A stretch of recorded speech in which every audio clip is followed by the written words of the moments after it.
समकालीन भारत एक और हमारा तीसरा पाठ है अपवाह। तो चलिए बच्चों, अभी हम लोग इस पाठ का अभ्यास करेंगे। चलिए अभी हम लोग देखते हैं कि अपवाह शब्द एक क्षेत्र के नदी तंत्र की व्याख्या करता है और भारत के भौतिक मानचित्र को हम लोग अगर देखेंगे तो आप यही पाएंगे कि विभिन्न दिशाओं से छोटी छोटी धाराएं आकर एक साथ मिल जाती है और तथा उसकी एक मुख्य नदी का निर्माण करती है। मतलब एक छोटा सा प्रवाह आता है, फिर दूसरा आता है, फिर एक को दूसरे से मिल जाता है, फिर तीसरा, चौथा, और ऐसे करके एक छोटा सा प्रवाह ऐसे बड़ी नदी बन जाता है। अभी इनका निकास किसी बड़े जलाशय जैसे झील या समुद्र या महासागर में हो जाता है। मतलब आखिर में वो अंतत ये सारा बहाव जो रहता है वो जाकर कहाँ मिलता है? किसी समुद्र में तो जाता है, या तो फिर किसी झील में जाता है, या तो फिर महासागर में उनका अंत हो जाता है। और एक नदी तंत्र द्वारा जिस क्षेत्र को जल प्रवाहित होता है उसे एक अपवाह द्रोणी कहते हैं। उसके क्या कहते हैं? अपवाह द्रोणी कहते हैं। और मानचित्र का अवलोकन करने पर यह पता चलता है कि कोई भी ऊंचा क्षेत्र जैसे कि पर्वत हो या उच्च भूमि दो पड़ोसी अपवाह द्रोणियों को एक दूसरे से अलग करती है और इस प्रकार की उच्च भूमि को जल विभाजक कहते हैं। अभी भारत के अपवाह तंत्र का नियंत्रण मुख्यतः भौगोलिक आकृतियों के द्वारा ही होता है और इस आधार पर भारतीय नदियों को दो मुख्य वर्गों में विभाजित किया गया है। एक है हिमालय की नदियां तथा दूसरा है प्रायद्वीपीय नदियां। आगे बढ़ते हैं हम लोग। इसमें आगे हमें और क्या क्या जानकारी मिलेगी इसमें।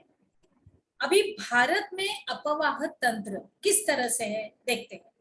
भारत के दो मुख्य भौगोलिक क्षेत्रों से उत्पन्न होने के कारण हिमालय तथा प्रायद्वीपीय नदियां एक दूसरे से भिन्न है और हिमालय की अधिकतर जो नदियां रहती है वो 12 मासी नदियां होती है। मतलब कुछ कुछ नदियां ऐसी रहती है कि वो 12 महीने बहती रहती है और इनमें वर्ष भर पानी रहता है, क्योंकि इन्हें वर्षा के अतिरिक्त ऊंचे पर्वतों से पिघलने वाले हिम द्वारा भी जल प्राप्त होता है। सिर्फ बारिश से नहीं तो बर्फ भी पिघलती रहती है तो उसका भी पानी उसके अंदर समा जाता है और फिर वो पानी जल के साथ साथ स्रोत के साथ बहता ही रहता है। अभी हिमालय की दो मुख्य नदियां, एक है सिंधु तथा ब्रह्मपुत्र, और इस पर्वतीय श्रृंखला के उत्तरी भाग से निकलती है और इन नदियों ने पर्वतों को काटकर गांजों का निर्माण किया है। अभी हिमालय की नदियां अपने उत्पत्ति के स्थान से लेके समुद्र तक के जो लंबे रास्ते को तय करती है, यह अपने मार्ग के ऊपरी भागों में तीव्र अपरदन क्रिया करती है।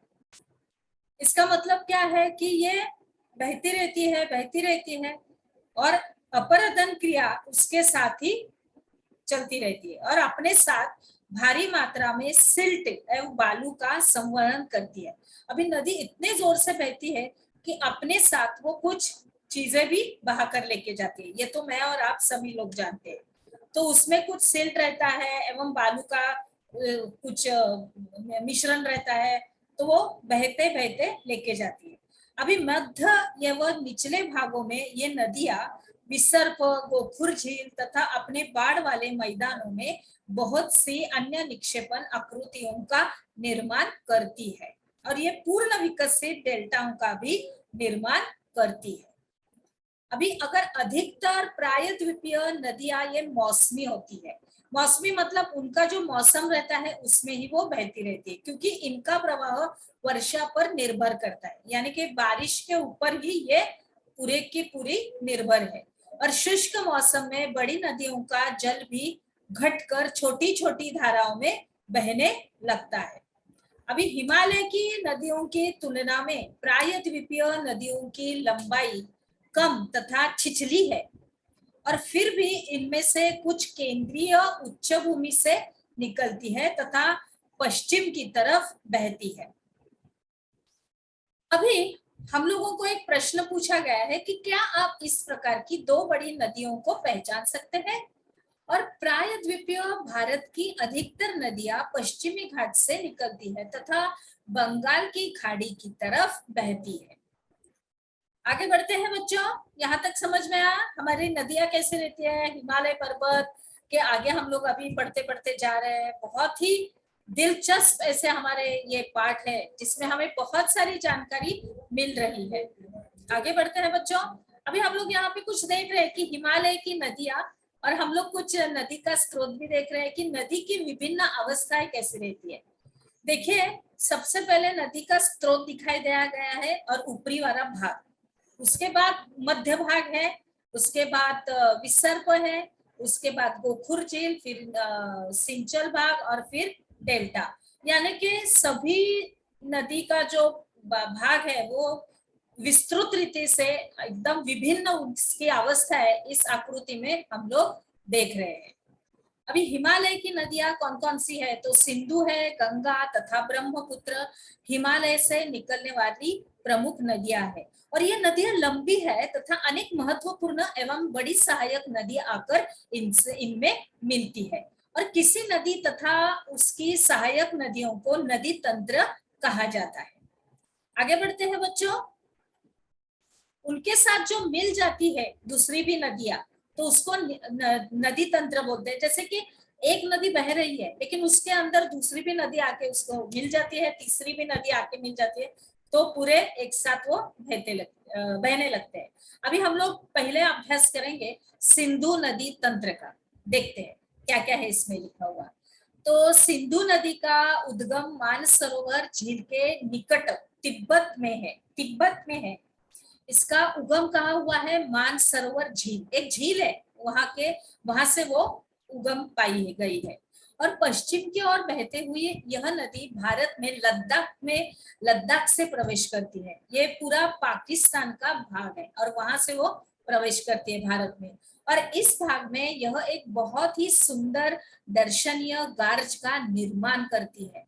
बहुत ही मतलब अच्छी तरह से उसके बारे में ये सब कुछ है हमें जानकारी। और इस क्षेत्र में बहुत सी सहायक नदियां हैं, जैसे जास्कर है, नुब्रा, शोक तथा हुंजा इस नदी में मिलती है। ये सारी दूसरी नदियां हैं जो इस नदी में आके मिल जाती है। कौन सी नदी में, सिंधु नदी में। उसके बाद सिंधु नदी बलूचिस्तान तथा गिलगित से बहते हुए अटक में पर्वतीय क्षेत्र से बाहर निकलती है। और सतलुज, ब्यास, रावी, चेनाब तथा झेलम आपस में मिलकर पाकिस्तान में मिठानकोट के पास सिंधु नदी में मिल जाती है। मैंने बोला था अभी इसके शुरुआत में कि ये पाकिस्तान में उगम पाई, मतलब वहां से ये पूरा ये भाग है उसका। उसके बाद नदी दक्षिण की तरफ बहती है, वो देखो कैसे मुड़ मुड़ के बह रही है, तथा अंत में कराची से पूर्व की ओर अरब सागर में मिल जाती है। कराची से बहते हुए, कराची है पाकिस्तान का एक प्रदेश है, तो वहां से निकलकर वो अरब सागर में मिल जाती है, समुद्र में। और सिंधु नदी के मैदान का ढाल बहुत धीमा है, धीरे धीरे धीरे धीरे ये बहती है। और सिंधु द्रोणी का 1/3 से कुछ अधिक भाग भारत के जम्मू कश्मीर, लद्दाख, हिमाचल तथा पंजाब में, तथा शेष जो भाग है वो पाकिस्तान में स्थित है। अभी 2900 किलोमीटर लंबी सिंधु नदी विश्व की लंबी नदियों में से एक है। आगे बढ़ते हैं बच्चों, इधर उसका चित्र भी दिया गया है।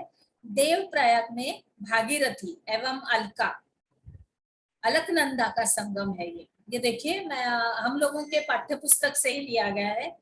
देवप्रयाग ये भाग है और भागीरथी एवं अलकनंदा ये नदियों के नाम है। भागीरथी और अलकनंदा उनका ये यहाँ पे, वहां से वो आ रही है, यहाँ से ये आ रही है, दोनों यहाँ पे मिलके आगे बह रहे हैं। आगे चलते हैं बच्चों, हमने क्या सीखा इसके अंतर्गत। नदी तंत्र किसे कहते हैं, और जल विभाजक किसे कहते हैं? इस 2 प्रश्न का उत्तर आप अपने नोटबुक में लिखिए। चलिए आगे बढ़ते हैं।